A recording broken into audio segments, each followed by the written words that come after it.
Iran পতনের দ্বারপ্রান্তে চলে এসেছে, তাই তেহরান তাদের ওপর থেকে নৌ অবরোধ তুলে নেওয়ার অনুরোধ করছে বলে দাবি মার্কিন প্রেসিডেন্ট ডোনাল্ড ট্রাম্পের।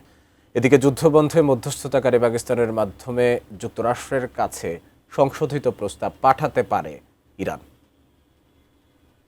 বর্তমানে ইরানের প্রধান নেতা কে তা দেশটির নেতারাও জানেন না, এমন মন্তব্য করেছেন মার্কিন প্রেসিডেন্ট ডোনাল্ড ট্রাম্প। এছাড়া হরমুজ প্রণালী সহ বন্দরগুলো থেকে অবরোধ তুলে নিতে ইরান তাকে অনুরোধ করেছে বলে ট্রুথ সোশ্যালে দাবি করেছেন ট্রাম্প। তবে ইরানের ওপর দীর্ঘমেয়াদী অবরোধের জন্য প্রস্তুত হতে তিনি জাতীয় নিরাপত্তা কর্মকর্তাদের নির্দেশ দিয়েছেন। এর মাধ্যমে ইরানকে পরমাণু আকাঙ্ক্ষা পরিহারে বাধ্য করতে চান ট্রাম্প।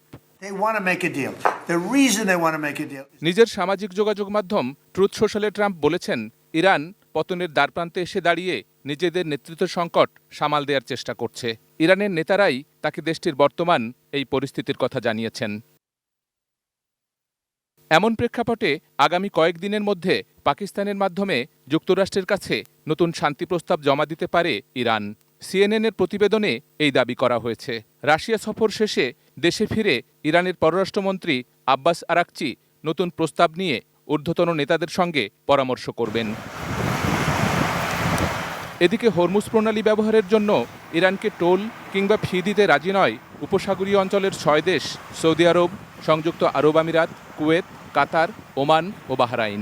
মঙ্গলবার সৌদি আরবের জেদ্দায় গালফ কোঅপারেশন কাউন্সিল জিসিসির বৈঠক শেষে এক বিবৃতিতে এই তথ্য জানানো হয়। চলমান যুদ্ধ সংকটে মার্কিন ডলারের বিপরীতে আবারও ইরানি রিয়ালের দরপতন হয়েছে। বুধবার 18 লাখ রিয়ালের বিনিময়ে মিলেছে মাত্র $1।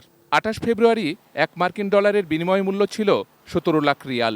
অন্যদিকে ইরান যুদ্ধ ও হরমুজ প্রণালী নিয়ে অনিশ্চয়তার কারণে যুক্তরাষ্ট্রসহ বিশ্ববাজারে আবারও জ্বালানি তেলের দাম বেড়েছে, যার প্রভাবে থমকে গেছে যুক্তরাষ্ট্রের শেয়ার বাজার, ওয়াল স্ট্রিটের ঊর্ধ্বমুখী ধারা।